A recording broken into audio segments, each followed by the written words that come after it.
हरे कृष्णा।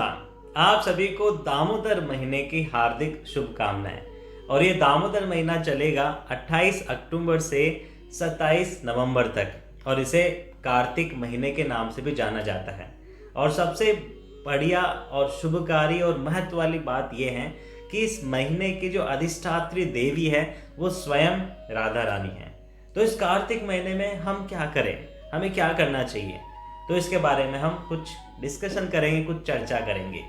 तो सबसे पहले हमें सुबह ब्रह्म मुहूर्त में उठना है, मतलब सुबह 4 से 5 बजे के बीच में। उठने के बाद हमें नहाना है। अब नहाने के लिए पहले ऋषि मुनि नदियों में जाया करते थे, परंतु हमारे पास नदियां हैं नहीं या फिर बहुत दूर है।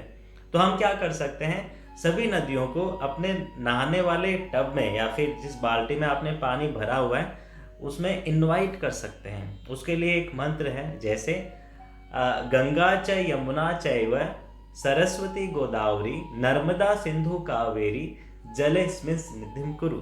इसमें आप उनसे रिक्वेस्ट कर रहे हैं कि हे नदियों, आप कृपा करके यहाँ पर आप प्रवाहित होइए और इस सोर्स में, इस जो पानी का आपने जो टब भर रखा है या फिर बाल्टी भर रखी है, इसमें आप आइए। यह मंत्र बोलने के बाद हमें हरे कृष्णा महामंत्र का उच्चारण करते हुए स्नान करना चाहिए। नहाने के बाद हमें मंगला आरती करनी है। अब मंगला आरती आपको यूट्यूब, फेसबुक कहीं पर भी मिल जाएगी और उसका लिंक मैं शेयर भी कर दूंगा। मंगला आरती होने के बाद हमें तुलसी पूजा करनी है और तुलसी पूजा में तुलसी महारानी को थोड़ा सा जल चढ़ाना है, उसकी परिक्रमा करनी है और उसे प्रणाम करना है। तुलसी महारानी का प्रणाम मंत्र, वृंदाय तुलसी देव्याय प्रियाय केशवश्च विष्णु भक्ति पते देवी सत्यवती नमो नमः। तो हम यहाँ पर तुलसी जी को प्रणाम करते हैं। उसके बाद हमें हरे कृष्णा महामंत्र की कुछ माला करनी है, उनका जाप करना है। अगर आप बिल्कुल नए हैं तो आप 1 या 2 माला से इसकी शुरुआत कर सकते हैं। अगर आप ऑलरेडी कर रहे हैं तो उसमें आप बढ़ोतरी कर दें या फिर उसमें इजाफा कर दें। ये होने के बाद आपको 2 या 3 श्लोक भगवत गीता के पढ़ने हैं। ये तो हो गया हमारे सुबह का कार्यक्रम। दिन में आप चाहे पढ़िए, चाहे ऑफिस जाइए, चाहे बिजनेस करिए। और फिर ये सब होने के बाद जब आप शाम को घर आते हैं तो शाम को 6 बजे आपको हो सके तो वापस से नहाना चाहिए।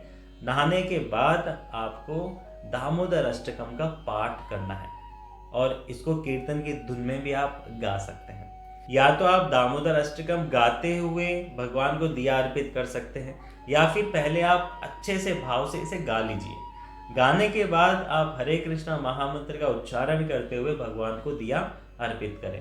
अगर हो सके तो भगवान का जो दामोदर स्वरूप है, दामोदर स्वरूप जिसमें आपने देखा होगा कि यशोदा मैया छोटे कान्हा के पीछे भागती है उन्हें ओखल से बांधने के लिए, और जब उन्हें पकड़ लेती है और जब वो ओखल से बांध रही होती है तो उनकी रस्सी हमेशा 2 अंगुल छोटी पड़ जाती है।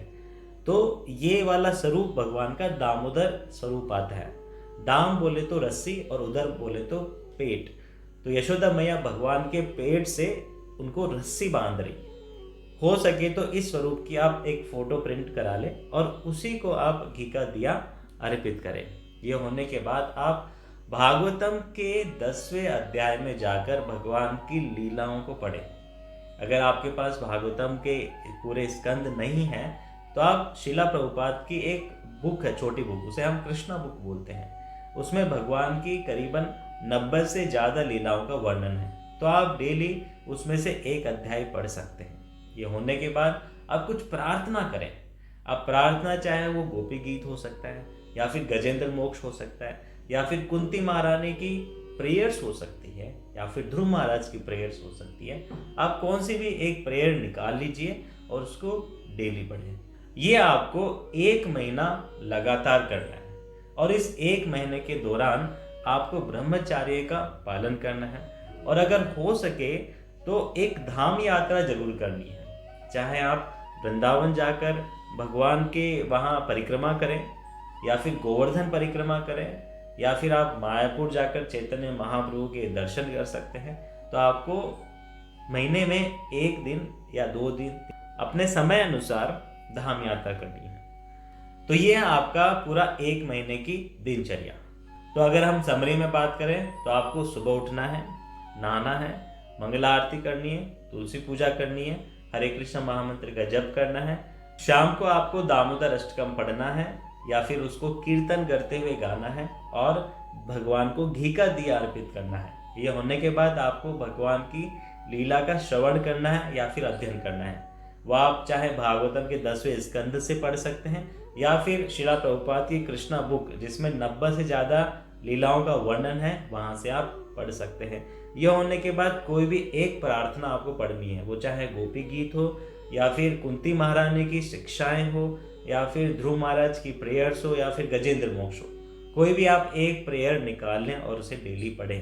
तो ये चीज़ आपको 1 महीने लगातार निरंतर करनी है, क्योंकि बताते हैं कि जो कार्तिक महीना है वो सभी महीनों का राजा है। The Kartik is the king of all months. तो बोलते हैं कि अगर आप इस महीने में कुछ भी कार्य करते हैं, कुछ भी आध्यात्मिक गतिविधि करते हैं, आप पुण्य कार्य करते हैं, उसका फल आपको कई गुना आपको प्राप्त होता है। तो भगवान ने स्पेशल ऑफर हम सभी को दे रखा है। जैसे कि एक छोटा सा उदाहरण दूंगा, कोई दिवाली आती है या गोवर्धन आती है, धनतेरस आती है, तो कई सारे जो शोरूम्स है और कई सारे दुकानें वो कई ऑफर देते हैं, 10% छूट, 50% छूट, 2 के साथ 4 फ्री, इस तरह के। तो वैसे ही आप समझ सकते हैं कि कार्तिक महीना एक ऑफर है हम सभी के लिए कि जो भी हमने गलतियां की है, जो भी हमने अपराध किए हैं, तो हमें चाहिए कि हम भगवान से क्षमा मांगे और उसको आगे ना करें। तो इसमें भगवान हमारी पूरी सहायता करते हैं। तो पुनः आप सभी को कार्तिक महीने की शुभकामनाएं, और जितना ज़्यादा हो सके आप भगवान की सेवा में लगे रहें। और एक चीज़ का हमें विशेष ध्यान रखना है कि वैष्णव अपराध नहीं करना है। वैष्णव अपराध क्या होता है, अगर सारांश में समझे कि कोई भी व्यक्ति अपनी क्षमता के अनुसार किसी भी तरह से भगवान की सेवा में लगा हुआ है तो उसे हम वैष्णव बोलते हैं। चाहे भगवान की 1 माला का जप करता हो, चाहे 16 माला का जप करता हो, तो हमें उसके चरणों के प्रति या फिर उसके प्रति न तो बुरा सोचना है, न बुरा बोलना है, न बुरा करना है। अगर कोई उसके लिए हमारे अंदर कुछ भरा हुआ है कि नहीं मैं बोले बिगैर नहीं रहूँगा, तो आप पेपर में लिख लो, इस महीने बाद कार्तिक होने के बाद आप उसे बता दीजिएगा कि ऐसा ऐसा है। तो कार्तिक महीने में कोशिश करें कि आपको कोई भी वैष्णव अपराध नहीं करना है। हरे कृष्ण।